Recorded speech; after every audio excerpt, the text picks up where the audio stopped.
first time from a woman who says that she was raped inside a Midtown nightclub. Her story made some national headlines after the alleged attack was shared on Facebook Live, and she and her attorney are now suing the club, saying it had a fourth of the security it should have had on that night. 11 Alive's Latasha Givens is live outside the Opera nightclub. She has the very latest information for us.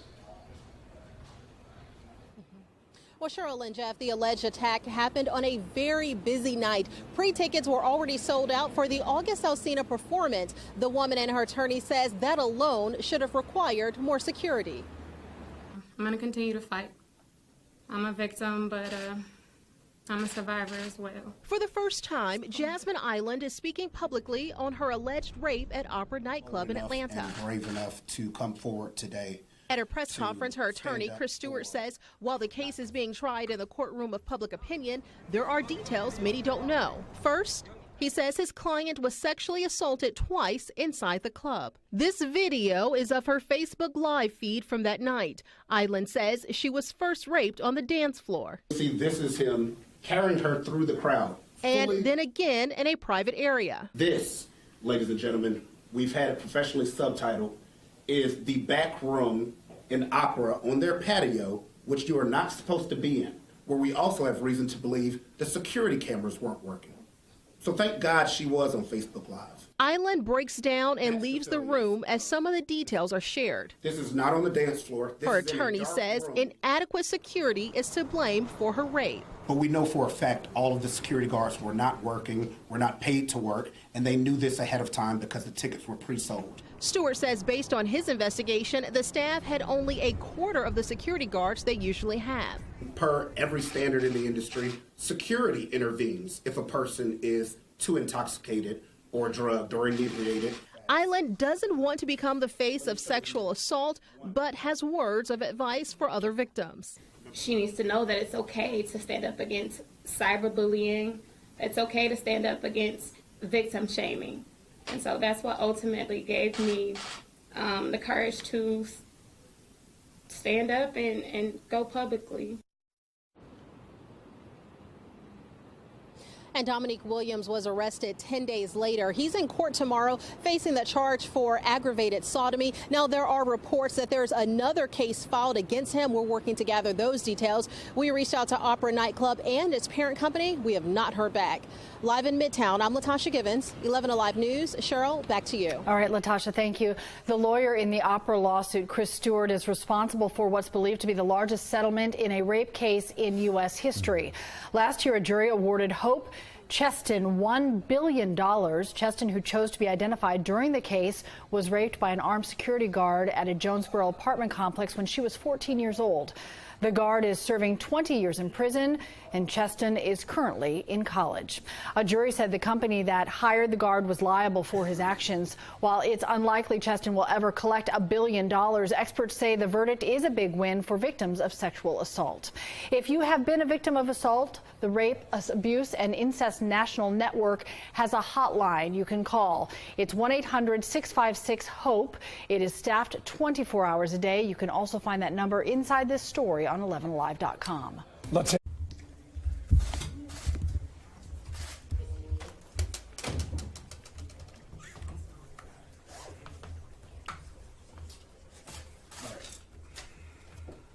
Good morning, everybody.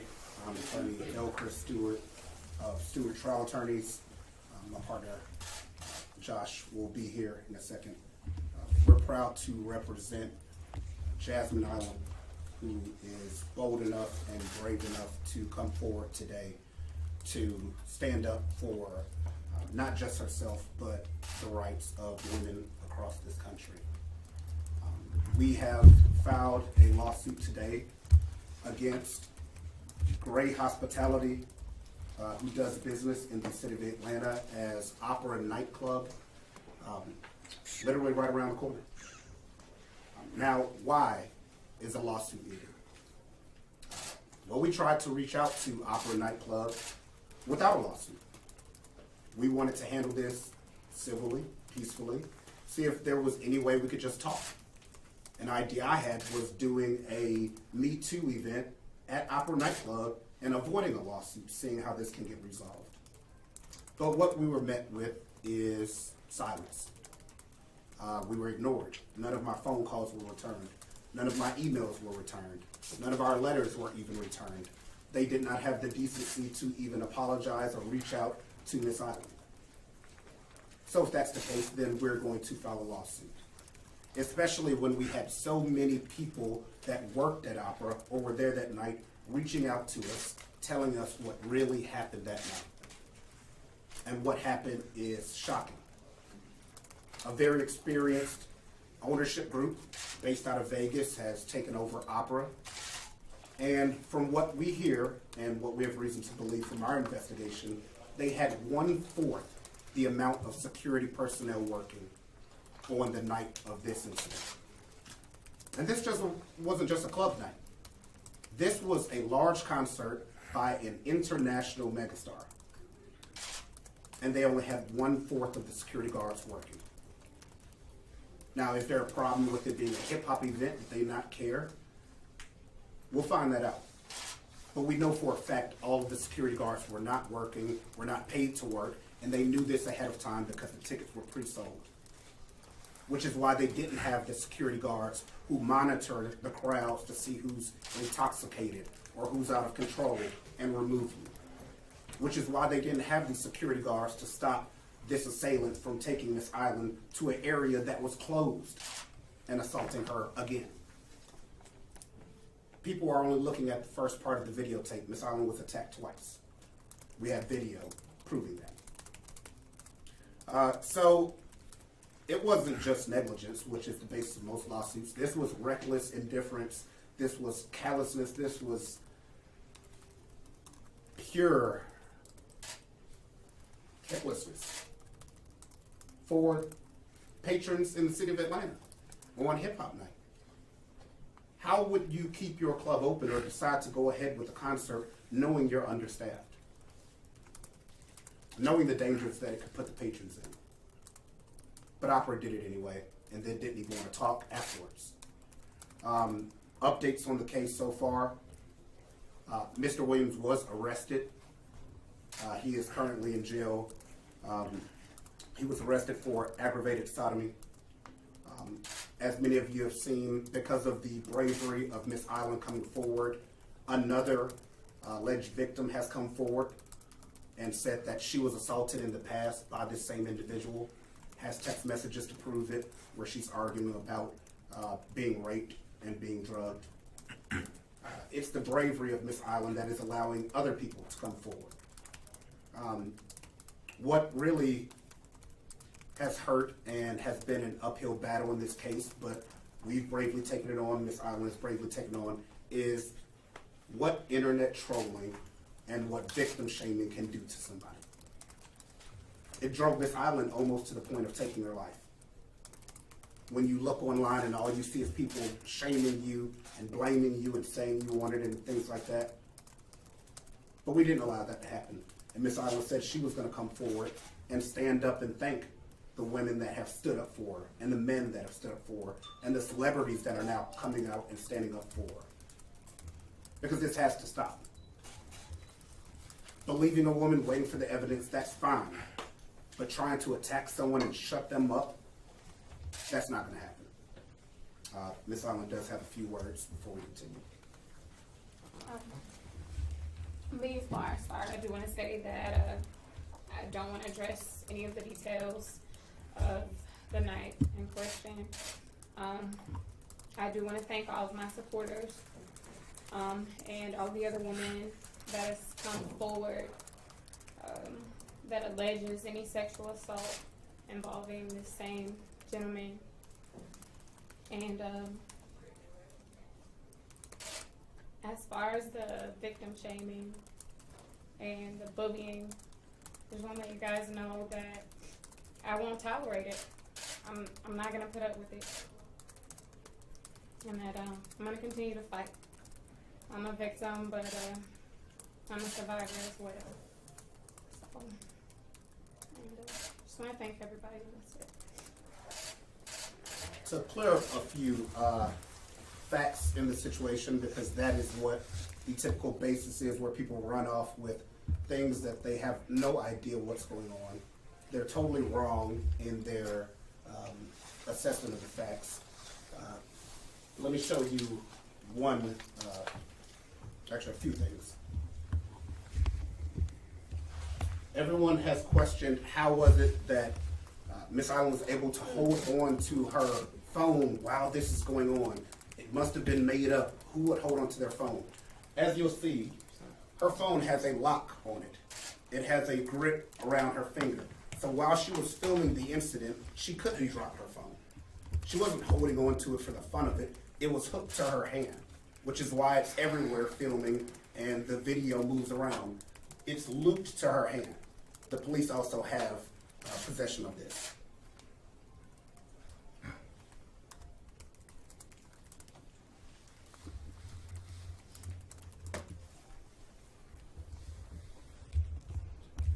People have looked at the video of her dancing and screaming and things of that nature. What they didn't realize, if you slow it down, there are definite times where Miss Eiland is fully incoherent.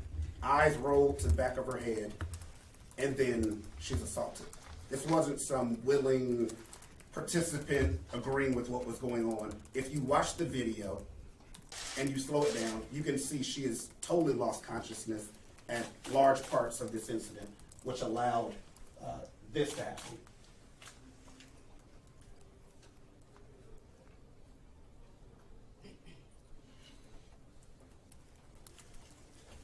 As you'll see here, which was a major violation by the club, the assailant was allowed to carry her away to a back room.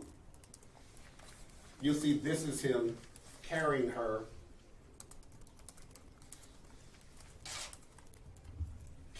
through the crowd, fully tucked as she's passed out, carrying her away. Now, per club policy, and per every standard in the industry, security intervenes if a person is too intoxicated or drugged or inebriated. They take possession of the person. You don't carry someone out of a club. But yet, this was allowed to happen because they did not have security there. That's the failures of this club. That's the failures of this club.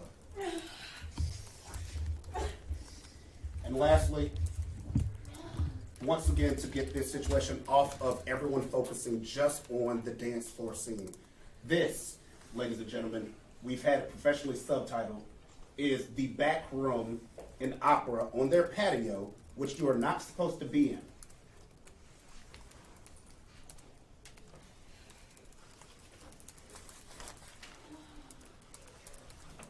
This is not on the dance floor. This is in a dark room in the patio area, which we've already talked to former employees that you're not supposed to be out there. At the end, you'll hear someone come running out there saying, "Hey, stop."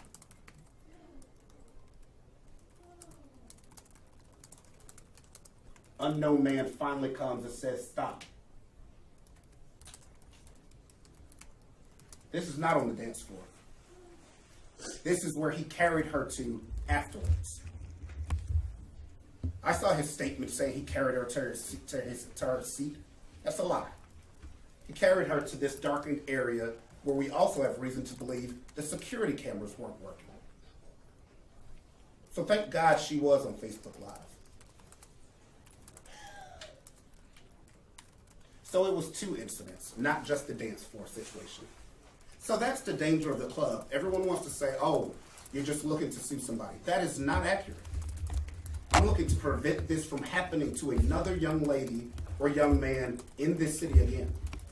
Because if you don't have security at the club watching where people are drinking, where people are having fun, when does the next guy just pick up some young lady, carry her into a room, and sexually assault her? If security's not there doing their job. But I guarantee you after this lawsuit, security will be picked up, not only at Opera, but at all of these clubs. There's absolutely no way this should have happened. I've had employees call me bursting in tears, screaming that this should not have happened. But they knew security was inadequate. But yet, hey, it's hip hop night. Oh, it's R&B night. It doesn't matter. What matters in the city of Atlanta? And I understand it's a new group that just bought Opera based out of Vegas. Doesn't matter. That's not how we operate in this city. You will have the same type of security you have at the other types of events. Or don't have the concert.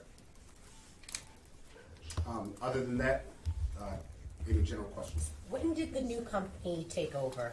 3 months ago. Oh, wow. When you said 1/4 of the security was working, is that 1/4 that was required or 1/4 that normally works? Both. We've talked to people in the industry that know exactly how many security guards should be working, especially for a concert where you should have increased security. August Alsina is a huge draw. Pre-sold tickets. And for you to have a handful of security guards when it takes at least 4 to work one door is pure insanity. Who determines that, the number needed? The amount of the crowd, the size of the club, exits, entrances, pat downs. On an average night, that club probably has 16 guards working. I can tell you that was missing. How many that night? I'll have them answer that question for you. In that city law, that the ratio from patrons to security, or is that? Industry standard. Yeah. Yeah, this is just industry. Industry standard. There's no city law. Okay. So tell me what you all allege happened here. Did Mr. Williams drug Miss Eiland? What happened? We're still waiting on the toxicology report. Which was another rumor that she didn't go get a rape kit or blood drawn. She did. She got it done in St. Louis, so of course they have to send it down to APD. APD has to send it to GBI. I do want to salute APD. They have done a phenomenal job investigating and working this case. APD has been phenomenal. The detectives that have worked this case are probably some of the best detectives I've worked with on any sexual assault case, with the evidence that they're trying to find, with the work that they're putting into it, and working in conjunction with Paul Howard's office. And we're still awaiting announcement on the charges for the other victim that came forward. So tell us what she was doing that night. Was she by herself? And did she know him? No, she did not know him. She was in the club for her birthday, celebrating. As you can see, if you watch the full videotape, she went from coherent, having fun, to having a drink that he kept talking her into having, to being out of it. We also have a video from a friend of hers that arrived after, who says and confirms, girl, you said that he raped you. A lot of people are saying she didn't say anything about this for a long time. We have a video from her friend who says she did say something that night. So this is really just about clearing up a lot of the false lies that the internet trolls are using to try and get her shut up. We are following some leads that a lot of this has come from affiliates of the assailant, to try and get her to be quiet. So Chris, I want to make sure I got the timeline. When she left Opera that night, did she head straight to St. Louis? Was she conscious? You know what I mean? Like, when did she go to the hospital? Was it the next morning? Well, I guess it would be that day, just later on. Yeah, it would be the next day. The next day, okay. So she went to the hospital in Atlanta or St. Louis? St. Louis. Oh, the next day? The next day. Does she know the other victim that stepped forward? No, victims have been reaching out to both her and I. Are you representing any of them? No, I won't be representing anything. But they've been reaching out, and we've just been forwarding that information to the proper authorities. One of the individuals that did reach out actually has gone and filed an official police report. And a full investigation is taking place in that incident where she alleged she went out, had just 2 drinks with them, and woke up and had been assaulted. Ms. Eiland, can you talk about coming forward and how you came to that decision to come forward? I mean, typically news organizations don't name or show the face of alleged sex crime victims. This is a pretty bold step you're taking. Can you explain your train of thought as to coming forward? You mean now or? No. Well, It did take a while, and I figured that had I not come forward and put my face forward, what would the next woman do? I can't say that this won't happen again, and I can't say that it will, but I know that I don't want to be the face of sexual assault. Let me clear that. But I would like to be the face for the next woman that gets assaulted. She needs to know that it's okay to stand up against cyberbullying. It's okay to stand up against victim shaming. And so that's what ultimately gave me the courage to stand up and go publicly. Can you tell us what, we saw that you just got upset and walked out, and trust me, we're not here to, we don't want that to happen, but can you just explain why? I've been kind of living under a shell. I'm not gonna lie, I've been under a rock.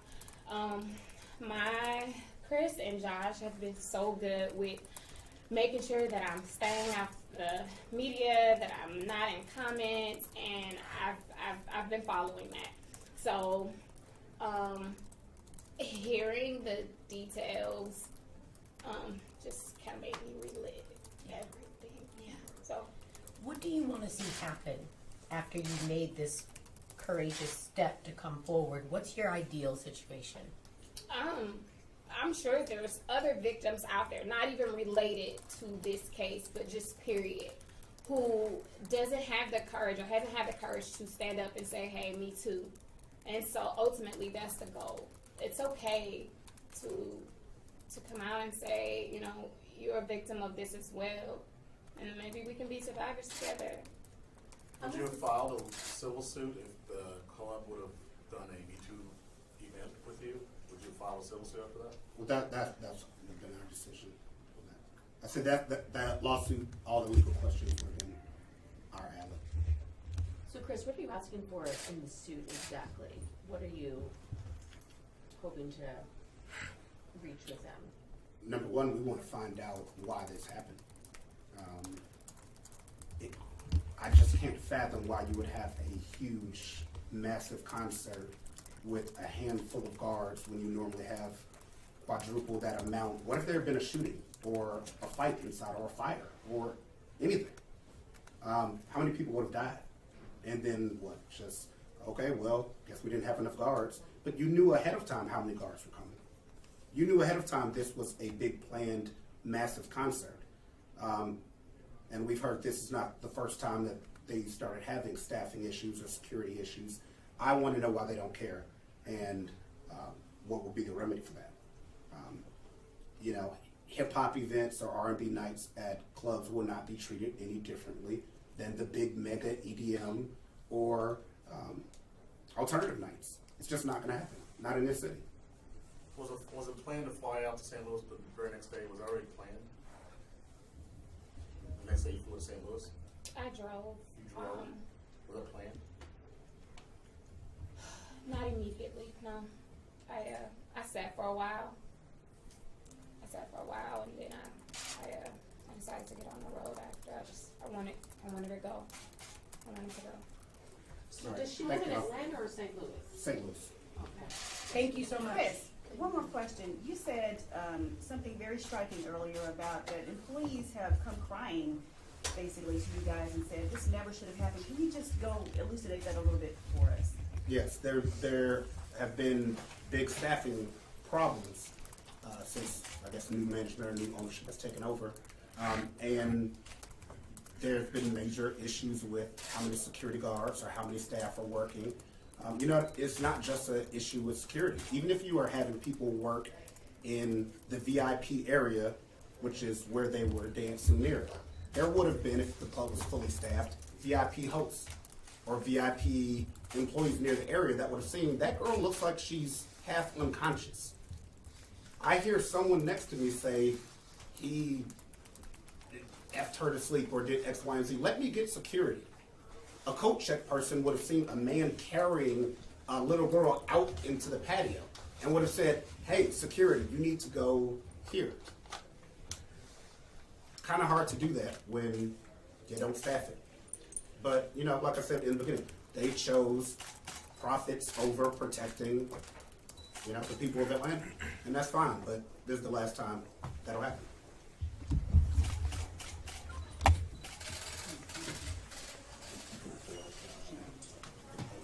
Yeah.